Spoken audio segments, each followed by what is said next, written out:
दिक्कत यही होती है कि जब आप भाई कांच की हांडी कितनी बार चढ़ेगी, झूठ पे झूठ, झूठ पे झूठ, झूठ पे झूठ। विपक्ष ने कहीं ना कहीं ये राजनीति का हिस्सा बना लिया है। सीए जैसा कानून जो कि नागरिकता देने वाला कानून था, उसको नागरिकता छीनने वाला कानून बना के देश भर में आगजनी का माहौल बना दिया।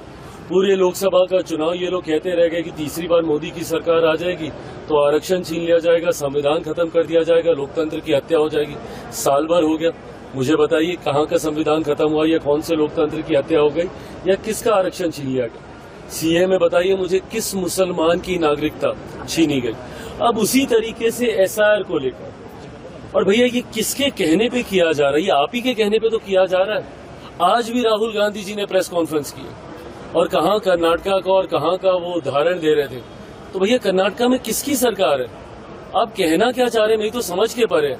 आप लोकसभा चुनाव को मद्देनजर बनाते हुए आप ये भूल जाते कि उससे ठीक पहले हुए विधानसभा के चुनाव वहां पे कौन जीता था। और आप ही ने बार बार, अब जब आप आज दिखा रहे हैं वहां पे कि किस तरीके से फर्जी वोटर्स बने हैं, अब आपके कहने पे जब कर्नाटका में एसआईआर किया जाएगा तो फिर आप उस प्रक्रिया पे भी आप शिकायत करेंगे। तो आप चाहते क्या है? आप बार बार आप मांग कर रहे हैं कि इसमें सुधार किया जाए वोटर लिस्ट में। डुप्लीकेसी ऑफ द वोट्स हैं, फर्जी वोटर्स हैं, जो मर गए हैं उनके नाम उसमें अभी तक हैं, विदेशी नागरिकों के नाम अभी तक उसमें है। तो पहले तो शिकायत आप करते हैं और उसके बाद जब उसका समाधान किया जाता है तो उस प्रक्रिया पे भी सवाल आप उठाते हैं। तो कैसे इसको ठीक किया जाएगा? अगर आप बार बार, अगर अब आप कह रहे हैं कि भैया कर्नाटका में इस तरीके की गड़बड़ी हो रही है, तो अगर उस वोटर लिस्ट को सुधारा जाएगा तो सुधारने की ही तो प्रक्रिया है एसआईआर। और कौन सी प्रक्रिया है ये? बट ऐसे में चिट भी आपकी, पट भी आपकी, शिकायत भी आप करेंगे, शिकायत पे कार्रवाई होगी तो उस पर भी आप करेंगे। और उसी तरीके से अब ये क्या एक बड़ा उदाहरण नहीं है इसी बात का? भाई नेता प्रतिपक्ष के पास अगर दो वोटर कार्ड हैं तो क्या ये चिंता का विषय नहीं है? अगर आपके पास हो सकते हैं तो सोचिए कितने और लोग होंगे जिनके पास होंगे। तो क्या इसका रिवीजन नहीं होना चाहिए? इसी सोच के साथ ही इंटेंसिव रिवीजन किया जा रहा है। अब उसके बाद जब आप ये सारी बातें करेंगे कि भैया यहाँ पे धांधली हो रही है, ये हुआ वो हुआ, अभी तक इन लोगों ने एक आपत्ति दर्ज नहीं कराई है। आज के दिन लगभग 9 दिन के करीब हो गया सूची जारी किए हुए। इन 9 दिनों में राजद, कांग्रेस जो बात बात पे चीखती चिल्लाती है, अभी तक ये लोग चुनाव आयोग के पास एक आपत्ति लेकर नहीं गए। आप दीजिए ना भैया, आप भी तो पॉलिटिकल पार्टी हैं, आप भी आपत्ति दर्ज कराइए कि भैया मेरे इस व्यक्ति का नाम छूट गया, मेरे इन कार्यकर्ताओं का नाम छूट गया।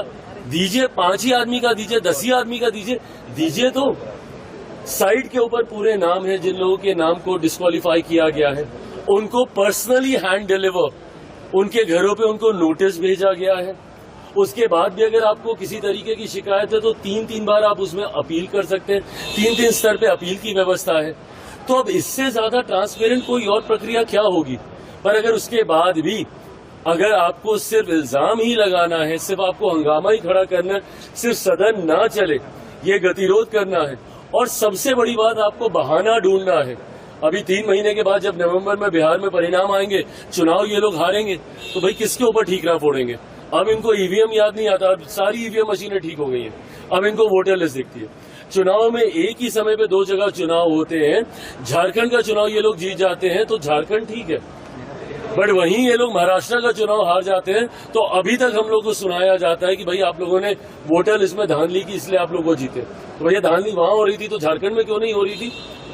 तो आप एक बार आप कुछ कहेंगे, उसके बाद उसी शिकायत के ऊपर जब चुनाव आयोग कार्रवाई करेगा और आप सदन में मांग कर रहे हैं, बताइए कौन बुद्धि देता है इन लोगों को? मेरी समझ के परे है। सदन में एसआईआर को लेकर चर्चा कैसे हो सकती है, मुझे बताइए। सदन में अगर इसको लेकर एक बार के लिए मान भी लीजिए चर्चा हम लोगों ने कर भी ली तो कौन सा मंत्री जवाब देगा?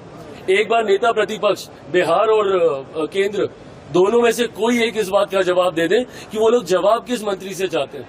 क्या चुनाव आयोग आएगा सदन के अंदर जवाब देने? क्योंकि किसी विभाग के अंतर्गत तो चुनाव आयोग आता नहीं है, वो तो स्वतंत्र संवैधानिक संस्था है। तो ऐसे में किस मंत्री से ये जवाब चाह रहे हैं? सरकार तो ये प्रक्रिया करा नहीं रही है, चुनाव आयोग ये प्रक्रिया करा रहा है। तो चुनाव आयोग कैसे सदन के अंदर आके आपको जवाब देगा, जिसके लिए आप लोगों ने पिछले 2 हफ्ते से सदन को एक दिन चलने नहीं दिया। सिर्फ आपको हंगामा खड़ा करना है, इस दृष्टि से आप कर रहे हैं तो करते नहीं।